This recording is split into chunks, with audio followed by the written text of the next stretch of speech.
Mēs jau runājām ievadā par to konkurenci. 30. gads ir olimpiskais gads. Tas arī palielina kaut kādas, teiksim, tās mūsu izredzes iegūt to čempionātu. Jo, cik es saprotu, tad mēs varētu būt vienīgi kandidāti būtībā uz 30. gadu. Varētu būt, jā. Varētu būt to izvērtēšana, kā jūs minējuši.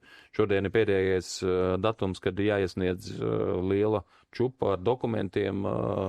Raidījumu mēs filmējam 12. janvārī. Jā. Un zināsim, es domāju, ka mēnešu laikā būs zināms, vai ir vai nav citi kandidāti. Bet šobrīd nekas nav dzirdams. Nē. Un tas, ka olimpiskais gads, tas palielina to vēlmi vai samazina? Es gribētu teikt, ka olimpiskais gads palielina mūsu iespējas izredzes, jo parasti olimpiskie gadi nav tie, kur lielās valsts neskrien, neraujās pēc šiem čempionātiem. Attiecīgi, jā. Es domāju, ka ļoti iespējams mēs varam būt arī vienīgie kandidāti.